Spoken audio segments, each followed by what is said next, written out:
Shalom, shalom, que Dieu vous bénisse. Ce matin, nous sommes avec un chantre et qui est aujourd'hui l'une des figures montantes du ministère de la louange et de l'adoration. Il s'agit du chantre Obali. Elle nous reçoit et nous allons partager avec elle sur un sujet qui, pour nous, nous le jugeons assez important pour le ministère du chantre, la consécration. Donc le sujet est ainsi donc présenté, le ministère du chantre et la consécration. Donc merci déjà à Chantre Obali pour cette opportunité qu'elle nous offre. Nous voudrions donc déjà vous poser la première question. Quelle définition faites-vous de la consécration, Chantre Obali? Shalom, je suis Chantre Obali. Je remercie les chrétiens pour cet entretien. Je dis merci au Seigneur pour ce qu'il permet. Il est très important de parler de la consécration, un sujet sensible de nos jours dans le milieu des chantres en Côte d'Ivoire et dans le monde. Pour répondre à la question de la consécration, je dirais que la consécration, c'est être mis à part par le Seigneur pour son service et le bien-être du corps du Christ. Ok, donc nous avons déjà une première impression quant à ce qu'est la consécration. Et la question qui nous vient déjà à l'esprit, c'est le chantre doit-il appartenir à une église pour exercer son ministère? Je dis oui, oui encore, car le chantre est d'abord un chrétien qui met en valeur son talent, ce que Dieu lui a donné dans sa communauté. Il met ses talents en valeur dans une communauté. Et comme le pasteur, le chantre doit avoir une église. Ok, voilà déjà, nous avons une autre préoccupation. Et comment est-ce que le chantre peut-il savoir qu'il a un appel pour le ministère? Parce que beaucoup sont sur le terrain actuellement, d'autres se proclament chantres de l'Éternel. Et certains ont quelque chose qu'ils ressentent en eux. Comment déceler que c'est un appel? Pour répondre à la question, comment le chantre peut-il savoir qu'il a un appel pour son ministère? Je dirais, le premier signe, c'est la vocation. Le signe principal que Dieu donne, c'est la vocation qui se matérialise par l'attirance vers la louange, l'adoration. Par la suite viennent les témoignages de son entourage. La famille peut témoigner, la communauté peut témoigner et toute personne qui va l'entendre chanter ou voir ce qu'il fait, pour voir cette attirance-là, lui diront: vraiment, tu es appelé pour ce ministère. Ok, donc nous voulions maintenant revenir vers le chantre Obali et poser cette question. Pourquoi est-ce nécessaire la consécration? Et c'est là tout le sens de cette entrevue. Nous sommes là aujourd'hui pour parler du chantre de la consécration. Pourquoi est-ce que c'est nécessaire pour le chantre de consacrer? Voilà. Pour répondre à la question pourquoi il est nécessaire pour le chantre de se consacrer, on va revenir sur notre première réponse qui est: la consécration est l'action d'être mis à part. Et donc, si quelqu'un est mis à part par Dieu, il ne fera que ce qui plaît à Dieu. Il ne fera pas autre chose. Donc, on observe cela dans le cadre d'un employeur et son employé. Donc, l'employé ne fera que ce que l'employeur a dit. Il ne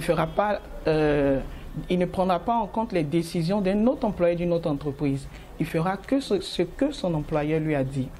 On va aussi voir cela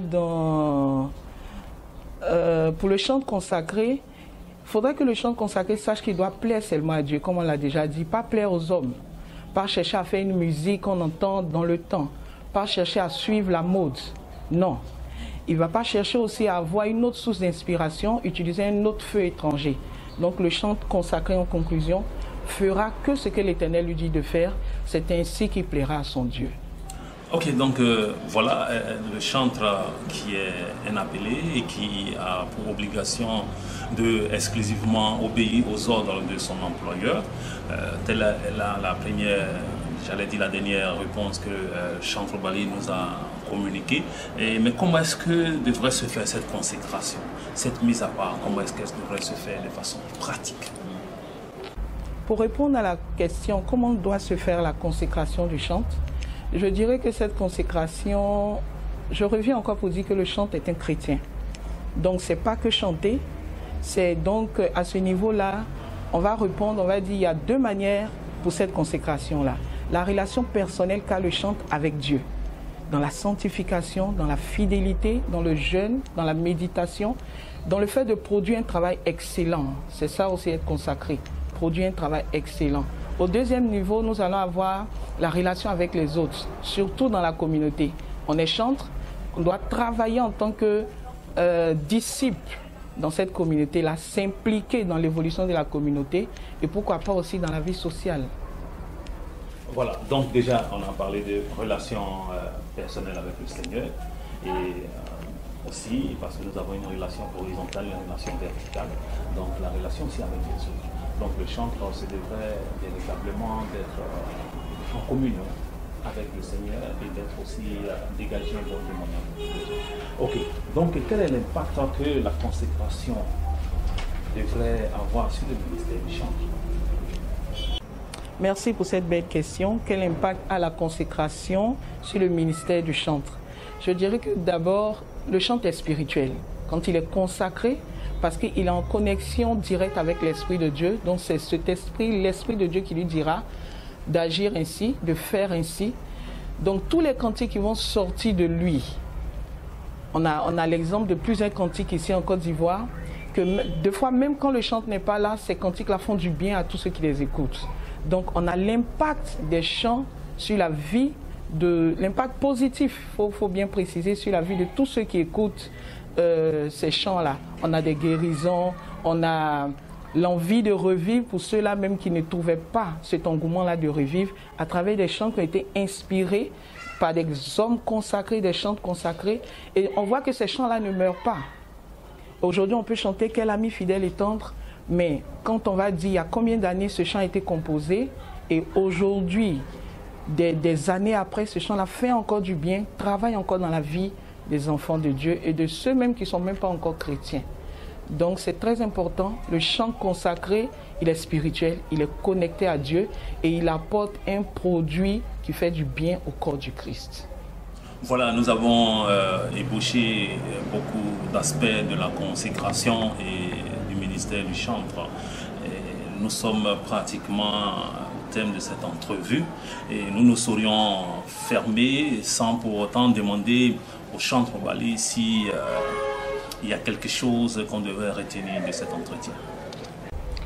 Je tiens à remercier iChrétien pour cette opportunité. Merci pour tout le travail que vous faites dans le corps du Christ. iChrétien, c'est vraiment un organe sur qui on peut compter, qui vraiment aide le corps du Christ, qui aide les serviteurs de Dieu à propager la parole de l'Éternel dans le monde entier. Que Dieu vous bénisse et que Dieu vous hausse encore loin et loin. Je veux qu'on retienne de cet entretien qui est vraiment très important, le chantre et la consécration. Aujourd'hui, la consécration retient que c'est le fait d'être mis à part par Dieu.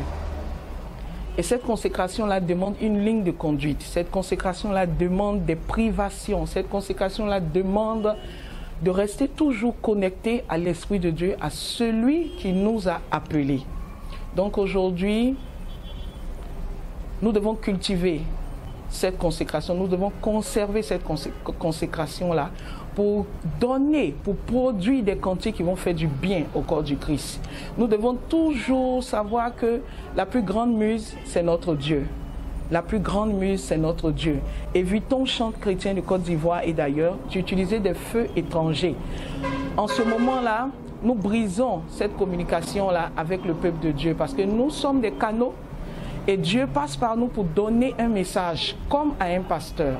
Donc soyons consacrés, soyons sanctifiés, soyons des exemples dans cette nation et partout ailleurs. Que Dieu nous bénisse. Merci, c'était Chanto Bali et je compte sur vous pour la suite. Dieu nous bénisse.